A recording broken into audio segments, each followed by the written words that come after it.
Good afternoon, everyone. Are we all here? Good afternoon, everyone. Thank you. I hope you all had a good lunch. So I don't I was just thinking about what do I speak here. One of the things I was very clear about, I didn't want to bore anyone with slides of SAP products. So that's not the idea here. What I thought is we will try and talk a little about what we are seeing in India as well as elsewhere, and dovetailing from some of the topics from yesterday and today. I feel consumerization is something which is what is driving a lot of these behaviors of technology enhancements and what have you. So that's why I thought I would talk about this aspect and how we at SAP and we individually as well as seeing some of the things emerge. I want to share a couple of examples. I think we all remember this. On the left-hand side, you had the bunch of phones. They had at that point in time, I believe, 1 billion customers using their phones. And on the right-hand side, we had Steve Jobs come in, and he introduced, the first iPhone. And we all know what happened. What are we talking about? We are talking about a situation where we had the best product in an industry, but here was a man who created something which had more to do about the experience rather than the product itself. And we all know what happened after that, because it didn't even stop there. I think what Steve Jobs and Apple ended up creating is an ecosystem and a user experience play that is for us all to see and know what has happened after that. Just a question. There was this interesting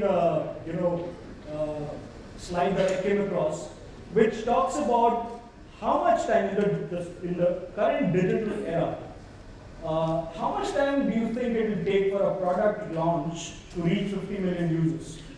Some interesting statistics here. So if you look at it, right, telephone itself took 75 years. Spoke about iPhone, it took about 3 years. If you look at the extreme right-hand side, Pokemon, that was 19 days. In fact, there is another example which I cannot speak here, which was even faster. And this is happening purely because of the technology advancements, but more so how things get addressed to the larger audience at large. We all are talking about digital, right? Just a perspective of what probably digital can do to organizations. And the example I've taken here is Blockbuster. If you guys remember Blockbuster, this was a company which was into video rentals for many, many years. They were again the biggest. They were giants in that space. Netflix started in '97 in a very similar model. But something changed. In fact, Netflix even went to Blockbuster, I think, in 2003, 2004, and they were ready to be acquired for somewhere around 50 million, which got rejected by Blockbuster. And the rest, as you can see here, is history. Blockbuster went bankrupt, Chapter 11, right? The only reason is because they stuck onto a business model, didn't leverage technology as it was available, whereas Netflix went and disrupted the whole game. This is what, and we have enough and more examples around similar cases. Just to touch an insurance example, very interesting. If some of you follow Tesla, so Tesla, we all know these are probably the cutting edge of cars today, anyway, right? But Elon Musk had a problem. The Tesla cars were also getting insured with the same underwriting principles as was every other car, which meant the experience was not what Tesla consumers were used to or what they were wanting. The pricing of these policies were exorbitant.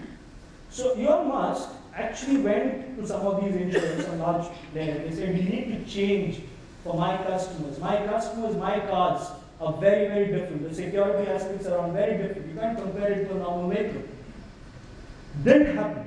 And if you would have been tracking what this company has been up to, Elon Musk 2 years back made an announcement. He said, if if you as an industry, insurance as a sector, if you will not change, I will start my own insurance company. And as things would have it, Tesla today has its own insurance company. This is what is the need of the hour. This is the consumer experience I wanted to touch upon. Again, I know this is largely a purely an insurance leadership here and people and delegates. But we all know about these two acronyms that have been playing, at least globally. Even in India, we have a few examples now. So we have the neo banks and we have the neo insurers. I won't touch too much on the neo banks. But neo insurers, they're really disruptive. It is not just about consumer experience or user experience, but the very, the way they're underwriting today, or the way they are underwriting some of the products that they are launching. Lemonade is a classic example. They're extremely different from the traditional insurers as we have it. And some of these names, these are largely European, US companies. Most of these guys in 3 to 4 years, they are now in billion-dollar valuation. They're all unicorns. In fact, in India, we have a company called Neo Bank, N-I-Y-O Bank. They have tied up with the likes of Deutsche Bank, and they are giving completely differentiated experience using technology to blue-collar workers. So these are realities, and these are things that are happening. We all know about fintech as a space, what some of those players are up to. So this is one aspect which I think we need to keep in mind, because they are the next, Netflixes. These people are, these organizations are disrupting the way things are, out there. Now this is another interesting case in point. We all know of GAFA, right? Google, Amazon, Facebook, Apple. We all know what they're capable of. We know the reach that they have, and we know they redefine consumer experience. We all are, pretty much users or customers of these companies. We all also know that they've been making slowly inroads into the segment and the business we are all in. We don't have an Amazon today selling an insurance product, but we do have, the likes of, Facebook getting into some distribution-related aspects. You have WhatsApp. Yesterday we had one of the leaders here talk about how they're leveraging WhatsApp for their own business models and their end customer experiences. So we need to keep a check on what can happen if these people were to come formally into the sector where we are. And on the right-hand side is our dear neighbor. This is Alibaba and Tencent. China, I know, is not a country any of us want to hear for now. But what I wanted to highlight, and these guys are much later, and the numbers I'm highlighting here, these numbers also are dated. They are actually 2-year-old data point. I didn't get the latest. But look at what they are doing today. They started as social media platforms. This is what they're doing today. They're in the payments business, they're in the wallets business, they're into lending, they're into insurance. And look at the volumes that they're driving compared to what some of the traditional players are. And this can happen. Imagine, some of these guys coming into India, which they are. This is an interesting slide I got. This is a McKinsey slide. What McKinsey is kind of predicting, the way things are going.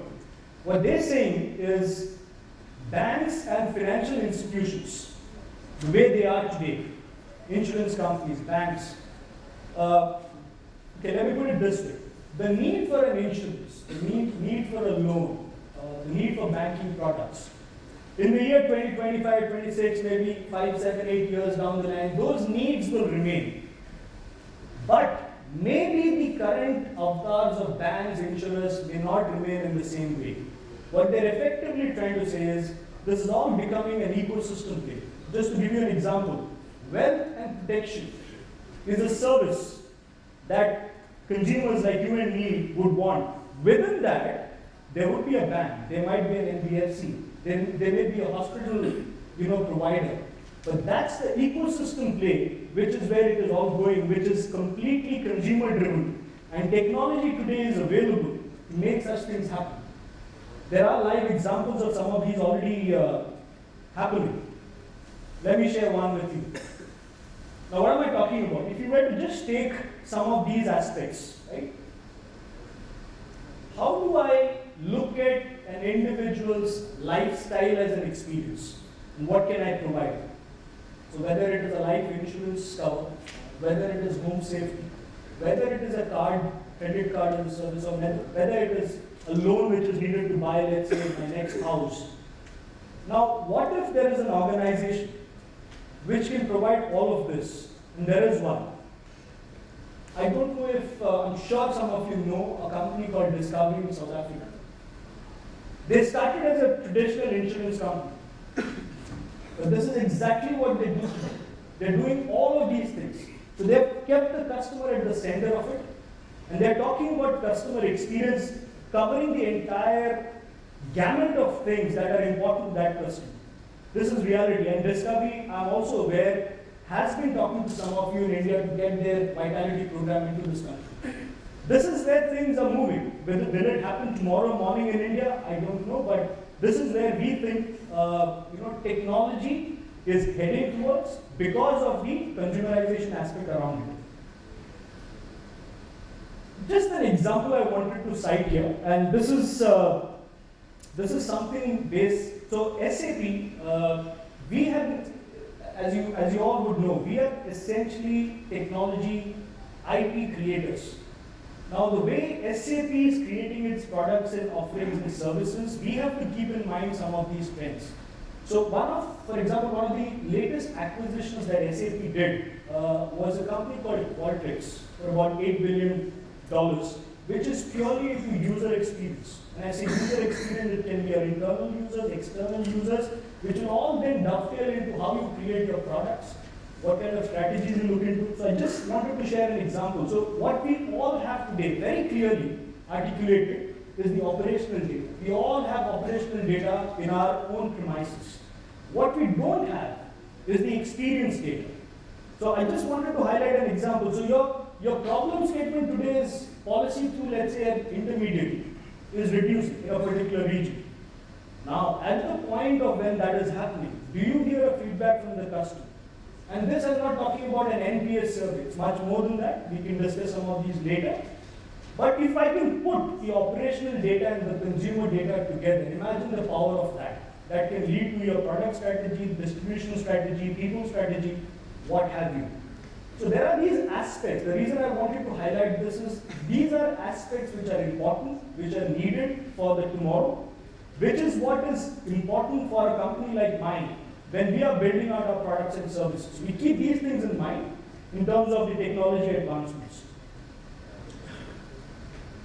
I don't want to take too much time, just a couple of more slides, but what we feel is what is happening, what is driving this behavior. If you see the left-hand side, this is the traditional, possibly I can say even the way it operates today in our country, which was a very, very product-centric approach to the market, to your consumers, right? So if you talk about insurance, you die, we pay. You want a loan, you want to buy something, I'll give you the loan. You crash your car, I'll compensate you for that. But what we all really want is exactly the opposite. So can we get into a mode where we are able to tell our customers, we will help you live longer, right? We will help you drive safer.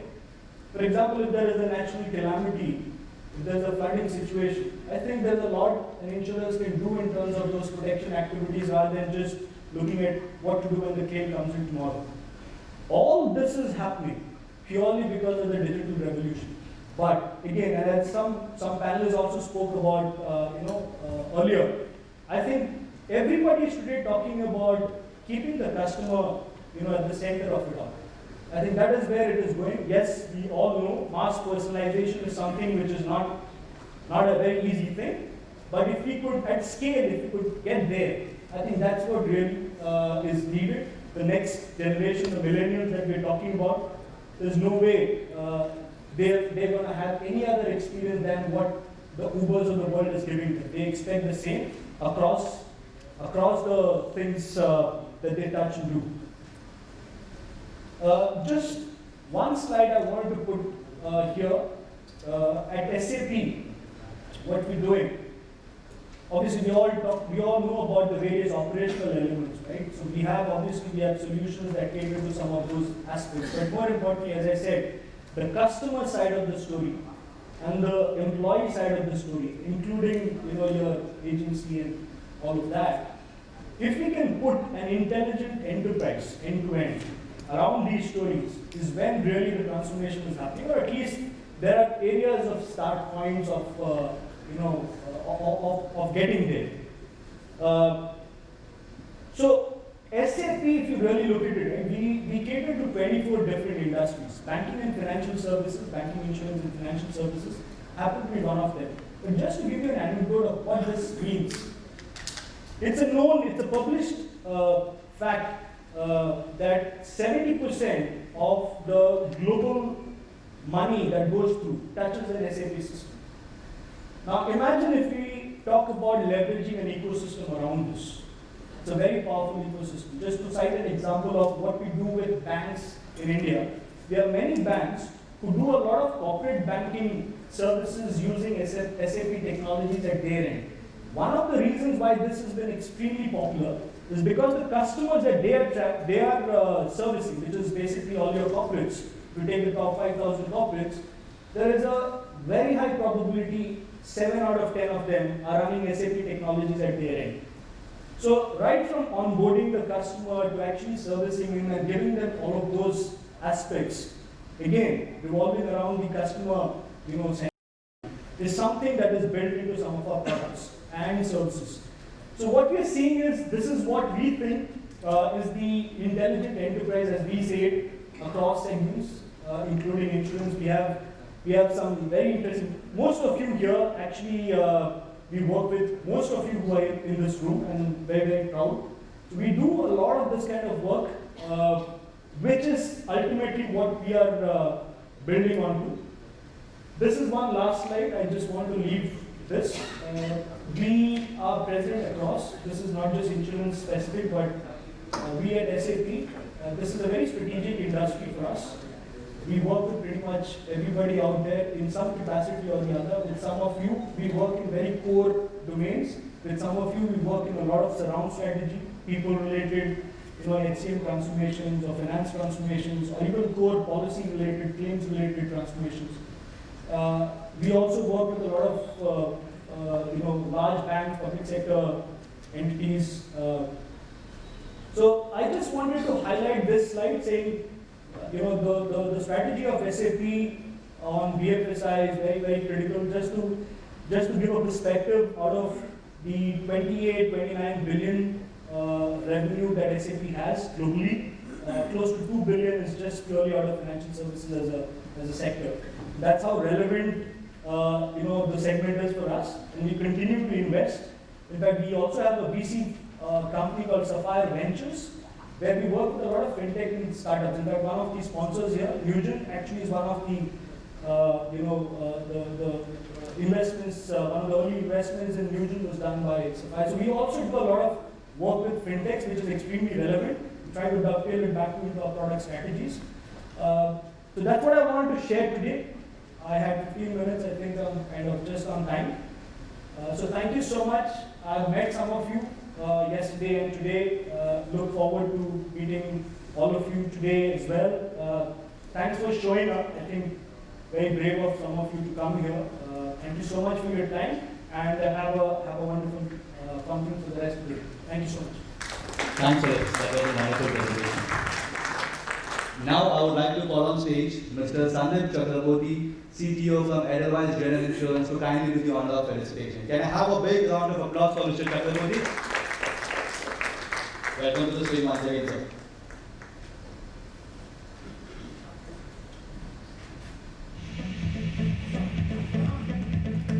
Ladies and gentlemen, a huge round of applause for Excellence and Sandeep.